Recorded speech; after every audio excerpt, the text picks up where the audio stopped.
اب تو ویسے ڈسکو ناتے چل رہی ہیں. ایک بچہ جمورہ ساتھ میں ہوتا ہے، اس کو اشارہ ہوتا ہے ہاں بھائی چلو اللہ کے نام کو ڈھولکی کی طرح استعمال کرو، اور وہ اور ہم کہتے ہیں اب مزہ آیا، واہ بھائی واہ واہ واہ، بڑا جھومتے ہیں، محفل میں جان پڑ جاتی. اس سے پہلے مزہ نہیں آ رہا تھا، معاذ اللہ معاذ اللہ، میں نے یہاں تک جملہ سنا ہے، پہلے مزہ نہیں آ رہا، اب آیا مزہ. یعنی اللہ کے نبی کا نام لیا جا رہا ہو، پہلے مزہ نہیں آ رہا، اللہ کے نام کو ڈھول کی طرح استعمال کرے تو ہمیں مزہ آنا شروع ہو گیا. لا حول ولا قوت. ڈوب مرنے کا مقام ہے کہ ہم نے نعت کو بزنس بنا کر پیسے کمانے کے لیے اللہ کے نام کو ڈھولکی بنا لیا. اور میں معذرت کے ساتھ ان منتظمین کو بھی میں عرض کرتا ہوں کہ آپ نے ان کس قسم کے نعت خوانوں کی حوصلہ افزائی کر کے اس معاشرے میں ایک بڑے بگاڑ کو جنم دیا ہے. آج کل المیہ یہ ہے کہ ایک تو علم دین سے دور، علماء کی تعظیم کم، اور اب ہمارے بعض بیچارے نادان نعت خواں علماء کے خلاف زہر اگلتے ہیں عوام کے اندر بیٹھ کر. کس وجہ سے؟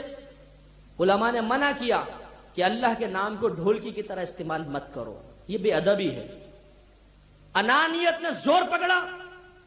ہونا تو یہ چاہیے تھا کہ کہتے کہ ٹھیک ہے جی آپ حکم دیتے ہیں، آمنا صدقنا، ہم تو ثواب کے لیے کر رہے تھے، آپ منع کرتے چھوڑ دیتے ہیں. نہیں، آدھا آدھا گھنٹہ پونا پونا گھنٹہ نعتیہ محفل میں عوام کو علماء کے خلاف بھڑکایا جا رہا ہے.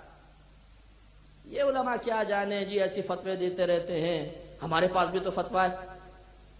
اگر آپ کے پاس جواز کا فتویٰ آ بھی گیا کہیں سے بالفرض، تو آپ شرعی اصول یہ ہوتا ہے کہ جس طرف علماء کی زیادہ تعداد ہوگی فتویٰ وہ چلے گا، دوسرا فتویٰ ریجیکٹ. اب اس مفتی کا فتویٰ نہیں چلے گا. تو زیادہ تر علماء اس وقت جتنے بھی بڑے بڑے علماء سب منع کر رہے ہیں کہ یہ طریقہ مناسب نہیں ہے. اب دیکھیے لوگ قرآن سے دور، حدیث سے دور، علماء سے آپ دور کر رہے ہیں، قوم کہاں جائے گی؟ اس کا مطلب ہے کہ آپ یہ چاہتے ہیں کہ علماء سارے مر جائیں، دفن ہو جائیں، اور قوم اپنے آخرت کا مستقبل نعت خوانوں کے حوالے کر دے. جو نعت خواں غیر عالم ہے اسے خود تمیز نہیں ہے کہ کس طریقے سے مجھے بیان کرنا چاہیے. حدیثوں کی غلط شرح، غلط مفہوم، جھوٹی وضع کردہ حدیثیں سنا سنا کے عوام کے اندر جوش پیدا کرنا، سب غلط. اس وقت بڑے بڑے جید علماء اس پر متفق ہیں کہ یہ اس قسم کی نعتیں نہیں ہونی چاہیے. یہ ذکر کا غلط انداز ہے. میں ایک بڑے پیمانے پہ کام کر رہا ہوں. یقین کیجئے کہ پڑھی لکھی فیملیز کے فون آتے ہیں کہ مفتی صاحب کل تو آپ ہمیں میوزک کو منع کرتے تھے، آج آپ لوگوں کے نعت خوانیوں کو میوزک بنا لیا. اب بتائیے ہم کیا جواب دیں، کس طرح مطمئن کریں؟ یہ قوم ہماری بات ماننے کے لیے تیار نہیں. اب ہم کہتے ہیں کہ ہم نے سمجھایا، بولتے ہیں آپ نے کیسا سمجھایا، آپ کی بات کیوں نہیں مانتے یہ لوگ؟ کیا جواب دیں بتائیے؟ لوگ بدزن ہو رہے ہیں. یاد رکھیے اس قسم کے ذکر کی جو نعتیں ہیں نا، یہ نچلی سطح کی عوام پسند کرتی ہے، پڑھا لکھا طبقہ بالکل پسند نہیں کرتا. کبھی ہمارے کراچی میں آئیے، کوئی پڑھی لکھی فیملی آپ کو کیسٹ لگاتی ہوئی نظر نہیں آئے گی. چل بھی رہا ہوگا کہیں گے بند کر دو اس کو. یہ کیا ہے؟ نبی کی نعت کا تقدس ہی ختم ہو گیا. اور میں معذرت کے ساتھ، کاش یہ پیغام نعت خوانوں تک پہنچے. میں آپ سے دیانتداری کے ساتھ سوال کرتا ہوں، اگر یہ کوئی بڑی محترم شخصیت، بڑے عالم دین، کوئی بڑے پیر صاحب مشیخ تشریف فرما ہوں اور آپ کو نعت پڑھنے کا موقع ملے تو کیا ان کے سامنے بھی ذکر کریں گے؟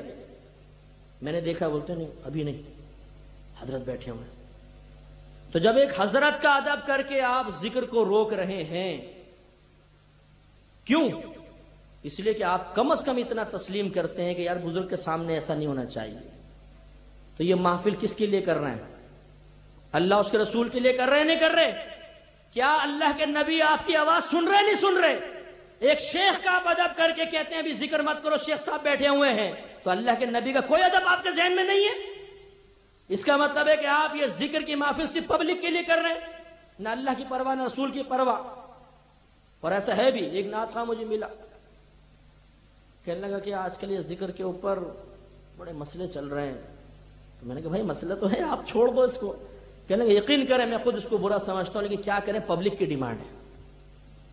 تو حقیقتاً اب نعت خواں اللہ کے لیے شاید ہی پڑھتا ہو. میں نہیں کہہ رہا ہوں کہ ہر ایک ایسا کرتا ہے، اب پبلک کی ڈیمانڈ پہ چلتی ہے بات. پبلک کیا چاہتی ہے، میزبان کیا چاہتا ہے. کون سی نعت پڑھو کہ میزبان پھڑک جائے اور جیب میں ہاتھ ڈال کے یوں پیسے لوٹانا شروع کر دے. یہ تو انداز بھی مطلب مناسب نہیں ہوتا یہ پیسے لوٹانے کا انداز. ریاکاری تو ہے بھرپور, اور یہ انداز مطلب معیوب ہے. کسی اور مقام پہ ہوتا تھا جو اب نعت خوانیوں کے اندر شروع ہو گیا. یہ غلط انداز ہے. اگر آپ کو کسی کی خدمت کرنی ہے ایک لفافے میں ڈالیے, جب نعت خواں جا رہا ہو اس کے ہاتھ میں جیب میں پکڑا دیں تاکہ بیچارے کی عزت بھی رہے اور اس کے دل میں لالچ بھی پیدا نہ ہو. ورنہ جہاں آپ نے پھینکا, یہ قائد اعظم صاحب یوں آئے اور نعت خواں کہتا ہے یار اس شعر کو 3 دفعہ پڑھو 100 کا نوٹ آیا ہے. وہ بیچارہ اس کو پڑھتا جائے گا پڑھتا جائے گا پڑھتا جائے گا, او ادھر سے نوٹ ادھر سے نوٹ, واہ کافی ٹیڑھی آنکھ سے دیکھے گا, ہاں کافی ہوگا ٹھیک ہے.